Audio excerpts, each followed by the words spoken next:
Well, hey everybody. Welcome back to my shoebox adventures. Steve here. Today I'm camping at a place I've wanted to camp for really the last 3 years, but I continue to just drive by this location on my way to other camping spots. I'm talking about Schnebly Hill Road. That's right. I'm here, finally, camping off of Schnebly Hill Road. But this is right off Highway 17. You get on the 17 like you're heading for Flagstaff. You may hear some road noise here. I'm not very far off the 17. And that's one of the things that makes this so appealing is if you don't have a whole lot of time or if you're just kind of in a hurry, beat feet up the 17 like you're going to Flagstaff. And when you see the sign, I mean, there's an exit for Schnebly Hill Road. And you get off to the right if you're going north, or get off to the south if you're going south, and head west. Now, if you go east, there's nothing but dispersed camping to the east. Lots of forest roads back there. It'll take you, if you continue on the forest roads long enough, it'll get all the way to Lake Mary Road. There's nothing but camping in that direction.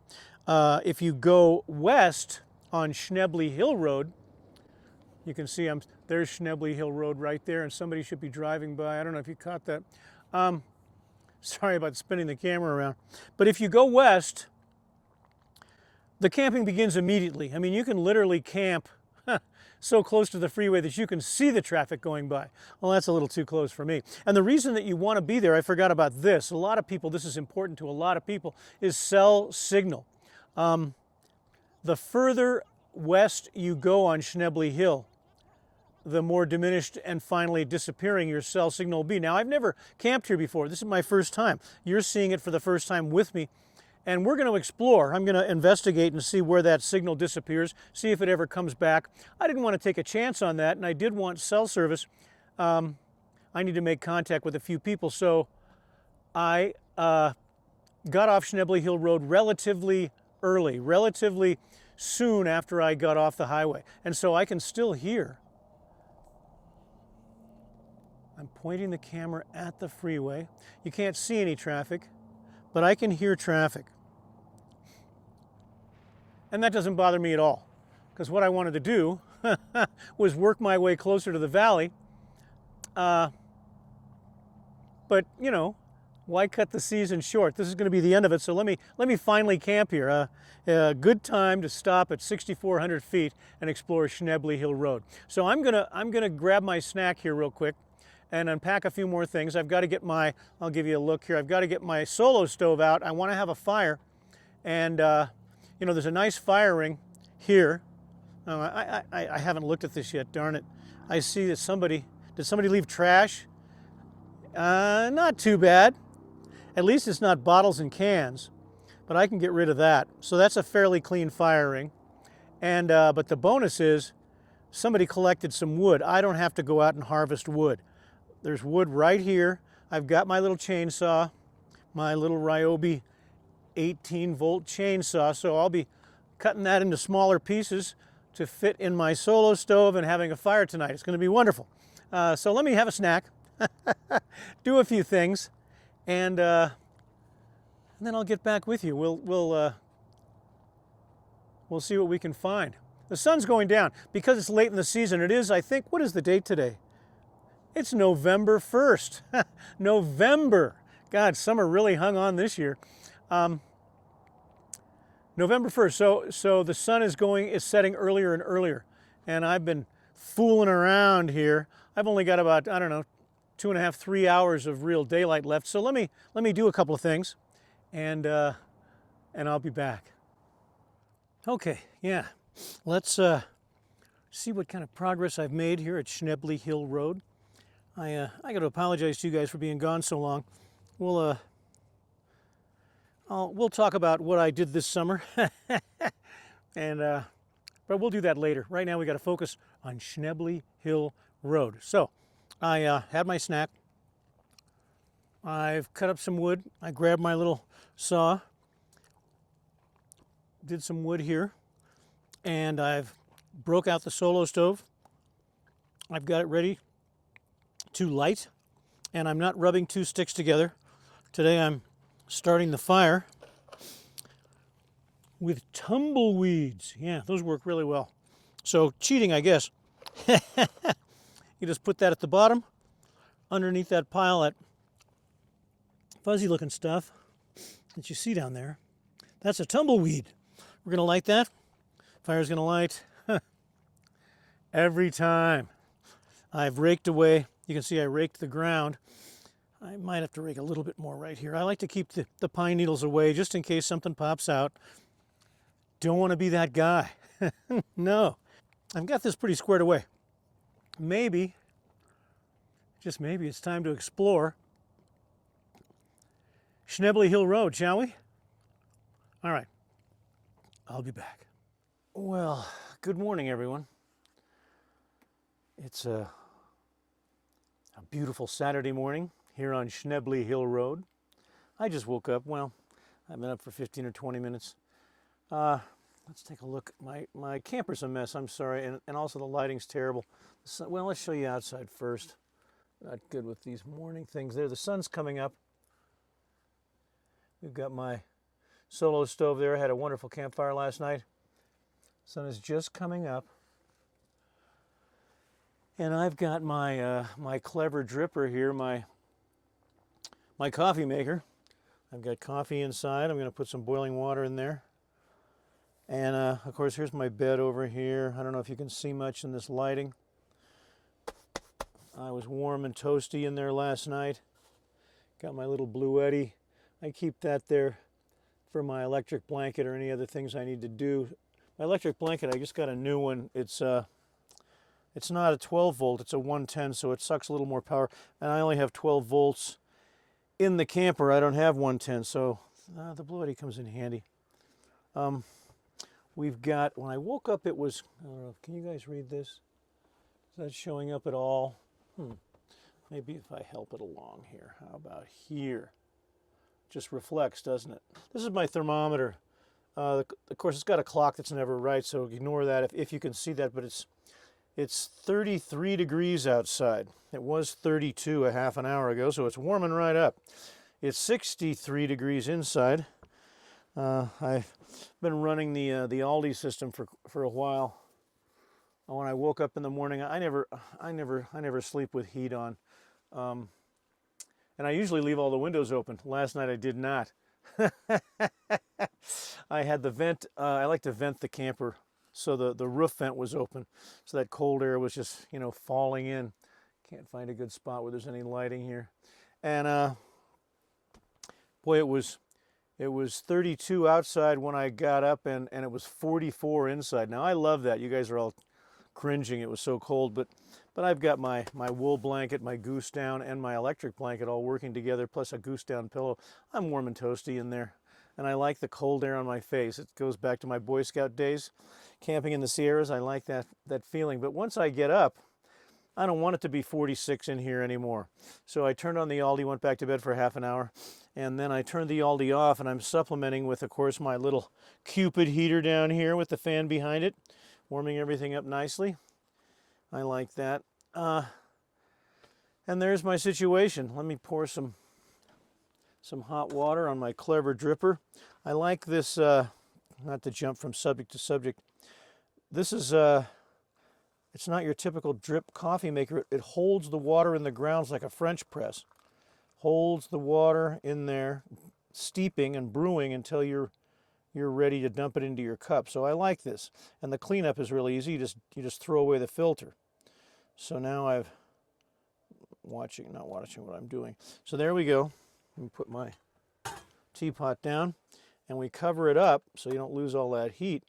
And we'll let that steep while I prepare my coffee mug with my powdered Laird's Superfood creamer. Yeah, it's just dried. What have we got in here? Coconut milk powder, basically. And I'll probably put a little honey in there just for fun. So there you have it. There's my good morning to you. It's coming up on 7 o'clock. I'm going to have my coffee, probably have a little quick cup of yogurt. I don't feel like cooking. And we'll get outside and see what the day brings. Now, apparently it's going to rain tomorrow. Might rain tonight. So I'm going to get the most out of this day that I can, and then it's time to head down out of this cold weather. It's finally cool in the valley, time to do some desert camping. So I'm going to be heading for Quartzite. We'll talk about that later. All right, guys, I'll see you in a minute. Let me get caffeined up here. Okay, I had my coffee, had my breakfast, did my chores, my cleanup duties, and I was able to hang out in my shoebox, my Tab 320, until it warmed up a little bit. That 32 degrees, 33 degrees, kind of chilly. Didn't really motivate me to blast out the door, but now it's up in the 40s, and let's go look around. Last night I got out to the overlook too late. Didn't get to give you a preview of what we've got to offer here on Schnebly Hill Road. Now, of course, I've never been here before, so I was flying blind. Now I've got a little bit of an idea. I am 6 miles from the overlook down this bumpy dirt road, but I am going to air my tires down. Might as well protect the tires and get a smoother ride. So what we've got going on, I've never shown this on video. You've seen a bunch of guys do this. I've got these little valves. I didn't spend the $100 on the fancy ones. And I'm sure they're better. These were much less money. What did I end up with? Boulder Tools. It came with the, with the gauge, came with the pieces and a little case to put it all in. And oh, it came with, these are kind of handy, some extra valves and valve covers in case in the process I screw up. So let me show you what we do here. And all we do, these are preset. These little guys, you can dial them to where you want them, so that we don't have to. Makes it a little easier on the air down, instead of staying at each tire and letting air out and checking the pressure and letting air out and checking the pressure. Now that's the least expensive way to go, because you don't have to buy any of these things. But here you hear that sound. That's air coming out. Now that's going to stop. That's going to stop when I get down to whatever I've set it at. I think it's at, ooh, ooh, that's not me. Sounds like I've got a little morning gas there. That's an interesting sound. But I've kind of, preset these to something, and it's not anything terribly low. A lot of, woo, there we go. A lot of guys go to 18 pounds or something. I don't go that low. I'm probably at 25 pounds, maybe 20. We'll see, because I'll check. Hang on. I've got to go around and do the other two. I'll be back. Okay, so it takes a few minutes. I put one on each tire. This is the one I started with, so still letting some air out. As it gets down to the end, it slows down. But this is still way faster than doing one tire at a time, letting some out, testing. And people wonder, if you don't know why we air down, it's not only to soften the ride. It does give you a softer ride on a rough dirt road, forest road, BLM road. It gives you a softer ride, but more importantly, really, at least for me, is it protects the tire. With these sharp rocks, it's a rocky road. People get punctures in their tires from the rocks. And if your tire is softer, it'll go around those rocks. It'll go over those rocks. It's like a balloon. If you've ever had a party with your kids or whoever, and you blow up balloons, when you blow the balloon up as high as it'll go, before it's going to burst, you just touch a pin to that balloon and it pops. But you blow the balloon up halfway, you can hit it with the pin and it won't pop. It pushes in on the balloon. The same idea here. The sharp rock is going to push in, the tire is going to give a little bit, and hopefully you're not going to get a flat tire, which is not what we want. Okay, guys, we are on Schnebly Hill Road. Tires are aired down. So we've got 6 miles of this. All right, wanted to show you what this looks like. Because I'm not going very fast, this could take at least a half an hour. I don't think you want to watch this for a half an hour, but I did want to show you what the terrain looks like. Well, hello, Mr. Cow. Here's one of your neighbors if you're camping on Schnebly Hill Road. You look delicious. Oh, you've got friends. Hi, guys. Grass-fed cows right here. Well, look at this. How about that? We've got water. We've got a creek or a river. I'm going to pull off here and investigate. Okay, so this is Foxborough Lake Dam on this side. Camping is prohibited.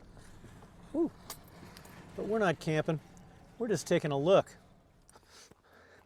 So this is this Foxborough Dam up here, and it looks very, very old. I don't know.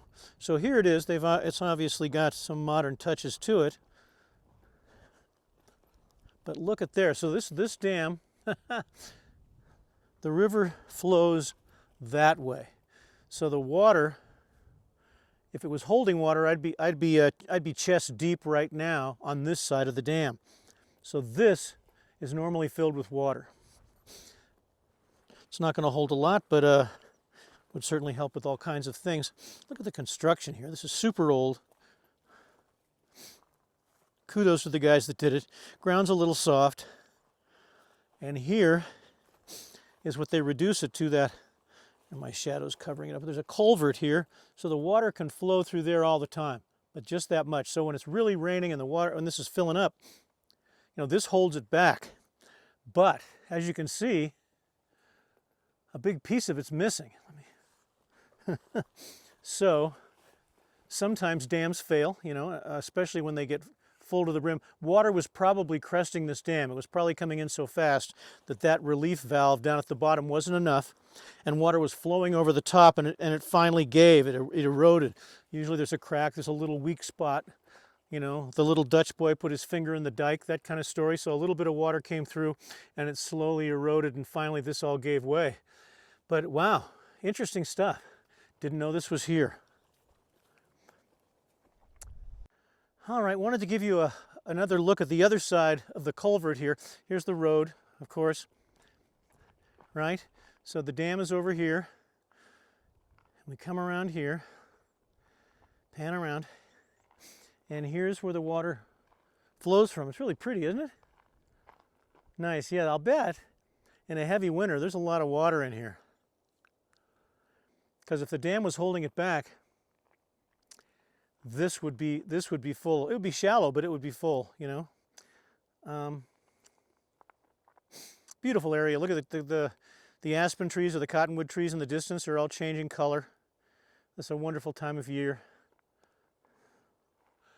Wonderful time of year. And they don't want anybody on any motorized vehicle, motorcycle, whatever, back in here. I can see a couple of old worn tracks. They put up posts to keep people. Some people just can't resist. You know, it's like graffiti. They just gotta make their mark. All right, let's head up the road and see what we can find. Get a better look at that Schnebly Hill overlook. Back in the Red Dragon we go. And here it is. We made it to the Schnebly Hill Vista, and we are looking down on the red rocks of Sedona and the town of Sedona beyond that. You can see Schnebly Hill Road, the road cut there on the side of the ridge. That winds its way down to Sedona. It's about a 7-mile run, and that is a real rough road. Now, just to give you a little background, this area, settlers first arrived in the valley, Oak Creek Canyon down there, and I believe 1886-ish. So, you know, they arrived. It's a beautiful area. There's water. They were doing farming, etc.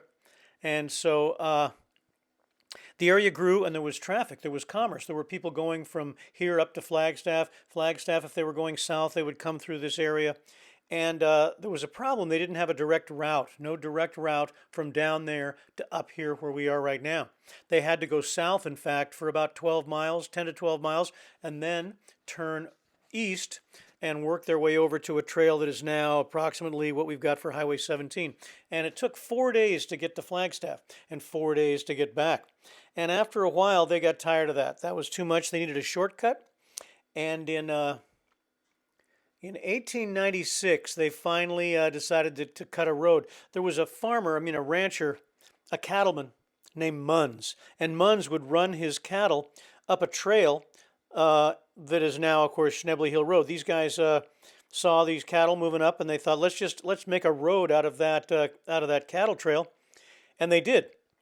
But what's amazing about it to me is they did this by hand. They cut that road with picks and shovels, and it took them 5 years. I don't know if they imported a bunch of labor or if the settlers just grabbed a pick and a shovel and went to work. But 5 years later, in 1901, Schnebly Hill Road was complete and commerce was now moving up the hill. Direct route saved a lot of time. 1901, the Schnebly family arrived in the valley, and old Earl Schnebly, he wanted to build a nice house at the bottom of the hill here. So he ran all of his lumber from Flagstaff down this road and built himself a 13-room house, which I'm sure by the standards of the time was a mansion. So after that was done, he had a house. I mean, he had a business down there in the valley. He had a general store. Look at that road. Imagine doing that by hand with a pick and a shovel. God. But he had a general store, and of course, the goods and services moved on this road. The village was growing, and Schnebly, he wanted a post office.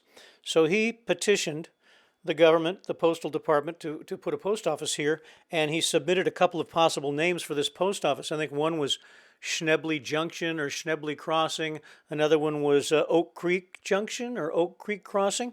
Anyway, the government, they turned those two names down. They said that they were too long. Something about it was too long to fit on a stamp. Something you'd have to investigate that. I'm not quite sure. But he came back at him again with a different name. He used the name of his wife. He suggested Sedona, and they accepted that. So the post office was called Sedona, and the village that grew up around it, the town, was also called Sedona. So there you have it. That's kind of a little history of the Schneblys and Sedona here. So it's just an amazing area. It's beautiful. You'd have to really see it in real life to take it in. The camera doesn't do it justice. We're here it's really the edge of the Mogollon Rim at this point, and there you have it. Now, I talked about Schnebly Hill Road getting really rough as it descends into Sedona, and it's a popular spot for side-by-sides and 4x4s and off-road enthusiasts. So let's land this drone and take a closer look at Schnebly Hill Road. And this is, people either come here for the view that we just saw, or they come here to make this run. There's the road where we came in from the Highway 17. It's 6 miles that way. There's my truck. And now the road changes drastically as it starts to go down the hill. So I'm going to land this thing, and let's take a look at that road. There's my rig. And there's Schnebly Hill Road heading off towards Interstate 17. This is also called Forest Road 153. No one ever calls it that, but that's the official designation, Forest Road 153.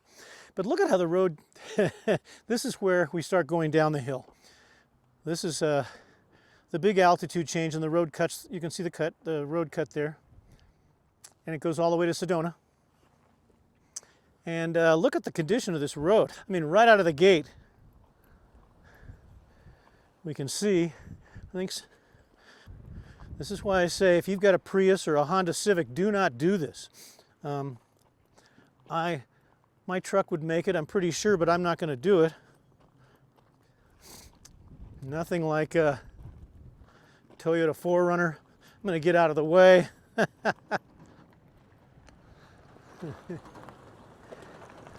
And look at that, the Taco, Tacoma, no problemo. How about a Jeep? Looking good, huh? They're going down the hill. And, this is definitely what Jeeps are for. If you own a Jeep, might as well give it a shot. But you can see they're not going to fly down the hill. They're not going to be there in 10 minutes. And look at that. This